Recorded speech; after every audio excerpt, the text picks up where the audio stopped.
that little middle finger action in there, didn't you? Yeah.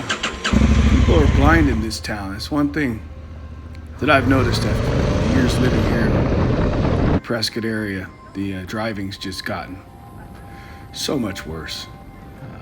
When I moved here 24 years ago, it was a much smaller town, much slower pace of life, but it just seems like everything nowadays just is speeding up. The world around us is just going faster and faster.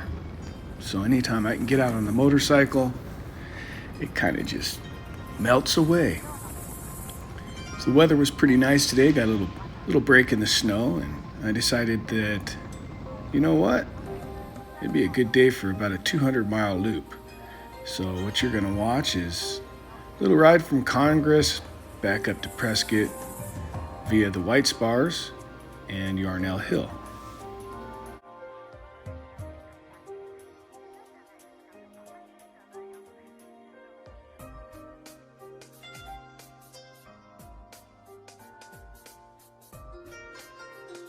I would say my first and only time getting a ticket on this road was right about in this area. I was on a 2000 Buell S3 Thunderbolt, and I was moving, and I didn't realize there was a police officer using VASCAR, which is a method they use by, they've got 2 points on the guardrail marked out, and they just kind of observe you and time you between the 2 points, and they get your speed. And when I rounded the corner towards the top, he just kind of nonchalantly walked out in front of me and stopped me. And my first thought was that somebody had gone down, that somebody had wrecked, because there's a lot of motorcycle wrecks on this hill. So that was my first thought. I didn't think that he had gotten me for speeding. Now, before I was in his line of sight, I was moving, and he basically got me for 20 plus over the speed limit, which, by the way, the speed limit has been increased 10 miles per hour on this road since I got that ticket so many years ago. But I did learn a lesson. And I did pay a fine.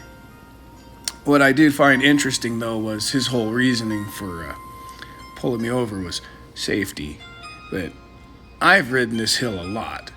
Now, while he had me pulled over and stopped, a group of motorcycle riders that were going to school at a motorcycle mechanics place. Some of you will know it. It's quite a famous place, but there was about 8 of them. He stopped them as well, but he didn't write them a ticket. The thing is, those guys weren't familiar with the hill. In fact, one of the guys almost dropped the bike, and another guy stalled it when they were taking off as he was continuing to write my ticket. Oh, the good times. So I try to keep it fairly mellow on this hill because I've got to keep my license, but it's still a spirited ride. We're above the speed limit for sure, but one thing I don't do and I won't do is I never pass on the double yellow. I get behind you on a hill like this, I just kind of hope you use the turnouts. You know, people should be paying attention to their surroundings, look in the mirrors, and, just pull off on a turnout. And life's great. If we can all just cooperate, it just makes everything so much less stressful.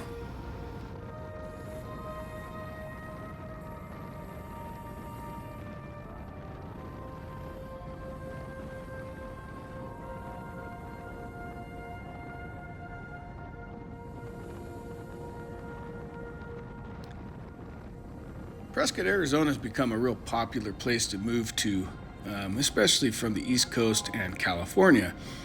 And I would say just about everybody that moves here from California has driven this hill. And these are some of the first things they see the first time they come to Prescott. I'm not super excited about so many people moving here. When I first moved here, this was a very small town, and there was just never anybody on this hill. You could just disappear and not see people. Now,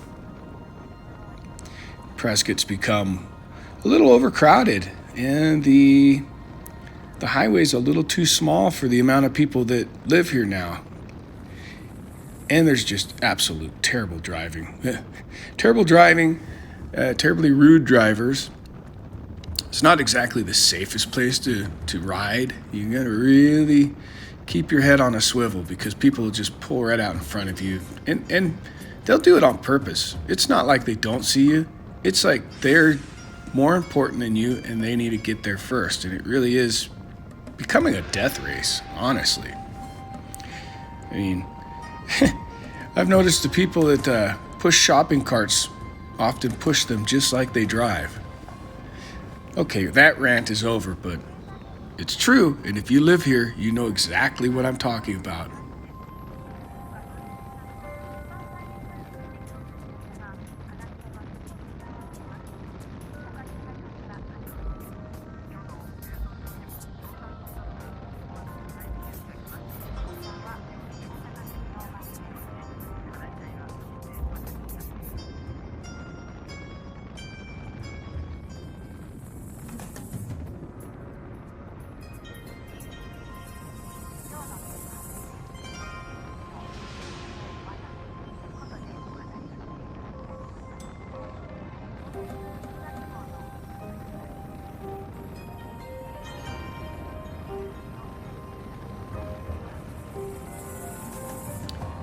So this is Highway 89, better known as White Spar Road.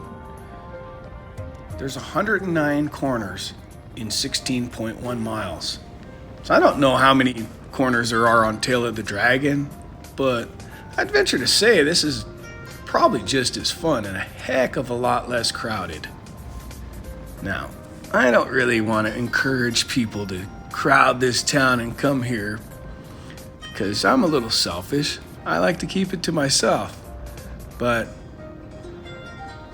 I have to admit, I live in a really awesome place, and I can't really blame you for wanting to come here. Wait, I'm just kidding. This is a terrible place. Don't come here. The weather's horrible. You're never gonna ride. It's just never, ever. The weather's never good for riding. It's terrible. There's cactus, there's snakes, there's things that bite you. Things that prick you. Arizona's terrible. Don't come here. But seriously, I'm pretty lucky to live where I do.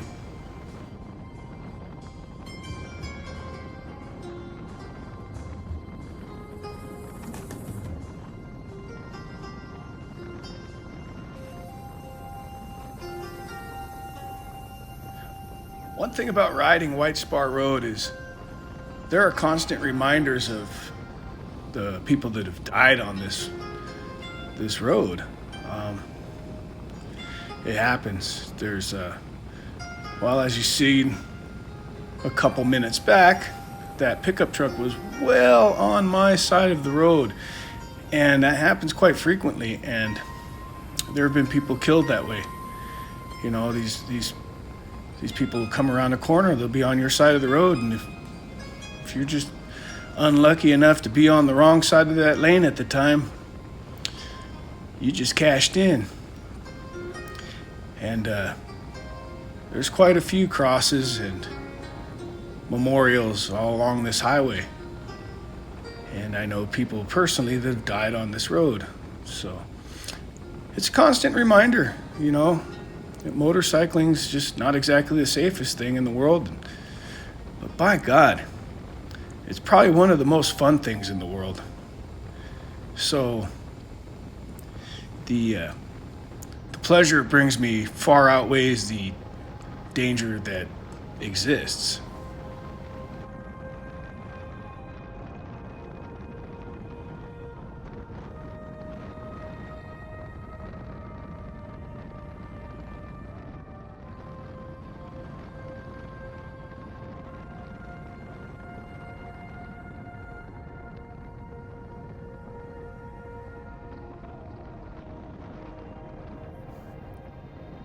One thing that I didn't see today, and something you often do see on this road, is deer. Lots of deer. So that's one thing you have to keep in your head when you're riding these roads, when you're paying attention to everything else around you, cars and corners and all that. You still got to think about the wildlife as well. And especially this time of year, as you'll notice on the shoulders of the road, you've seen snow. Now, today was upper 50s, low 60s, but in the curves, in the shade, there still could be ice. So it's another thing you got to really pay attention to. There's a lot that goes into riding a motorcycle. You just got to be on your toes all the time, paying attention. So, and I think that's another beautiful thing about riding a motorcycle is it keeps your brain active. It keeps you involved. You know, I think it's just a little better than doing crossword puzzles, but I think it's just as good for your brain. You know, they say you got to exercise your brain, and I think motorcycling, not only do you get exercise full body, it's, riding a motorcycle, especially a dirt bike, is a full body workout. Not intense, but you're activating all your muscles and you're activating your brain. So, hey, better than eating cheesecake and doing a crossword puzzle, in my opinion.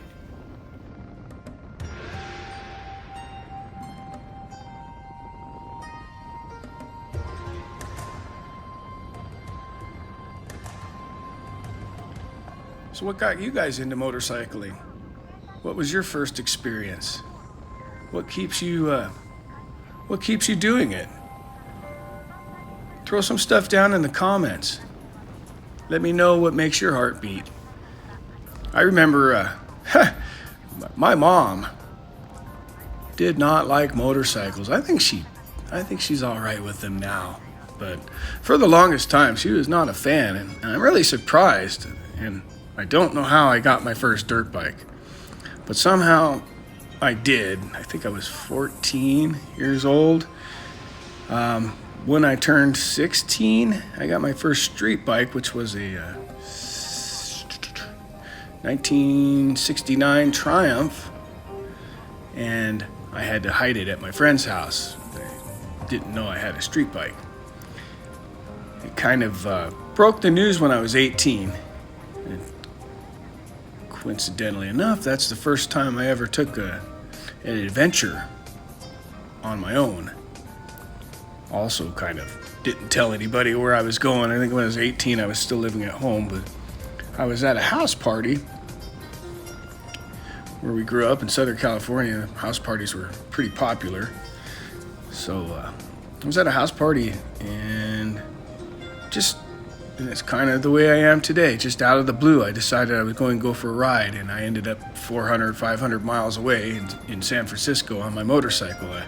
I rode all through the night, and so I would say that was probably my very first adventure, if you want to call it that. So that bike was a EX500, Kawasaki EX500. So EX500 is an adventure bike right there. That proves it. That proves that the EX500 is a capable adventure bike. Actually, there's a girl from Canada, and she's put a whole bunch of miles on a EX250. She's ridden that thing all over Canada, Alaska, and the United States lower. And I can't think of her name right off the top. I follow her on Instagram, but what a life she has. It's very cool. So motorcycles are just amazing. It really is my favorite thing. I love all the motorcycles. In fact, on my way to do this trip, I stopped at a motorcycle shop so I could look at motorcycles, because I just like looking at them. Even the little ones. I was looking at the little Honda Monkey, and they had some scooters in there that were kind of cool, and they had some nice dirt bikes, and they had a used KTM 1290 that This thing was beat, and it had armor all on the tires. I'm like, why would you guys do that? And they go, well, the guy was trying to clean it up and, you know, make it look nice. I'm like, you're gonna kill somebody. They want it way too much for that KTM, but I do. I enjoy just going to motorcycle shops and looking at bikes. Kind of like a kid in a candy store. So we're coming into downtown Prescott right now, and I didn't go down Whiskey Row. We'll turn right at the light just before Whiskey Row because they've changed the traffic signals, and you have to sit there a long time because now they've got diagonal crosswalks and there's no right turn on red. So I didn't feel like sitting there in downtown. I probably should have for the video, but you're not missing much. It's Whiskey Row. It's the middle of the day. There's not much going on.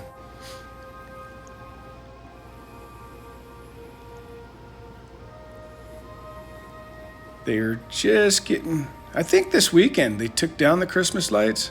I think they actually had like a festival. So every year they have the lighting of the courthouse plaza or the courthouse square. And it's a big to-do. There's a parade and they light it up and it looks really pretty. And I believe Saturday, which is, so this night that we're watching, right there's the courthouse to my left. I believe Saturday night's when they have the festival to take down the lights or turn off the lights. That's something new. I just kind of saw it on Facebook. I was like, never heard of such a thing. Here's the courthouse on my left still. It's a big old square, really pretty. These trees are really beautiful in the fall. A lot of fall colors. Prescott is an awesome town. It really is. There's so much to do. And if you mountain bike, this is a real big mountain biking community. I'd like to get into mountain biking, but I started looking into it, and holy cow, it is not cheap. So I think it rivals motorcycles for as much as it costs. I was amazed when I started looking at bikes because, you know, I figured, you just get a bicycle and ride it. But oh no, there's a lot more to it, and it's quite expensive. So I kind of squashed that because my wallet is limited.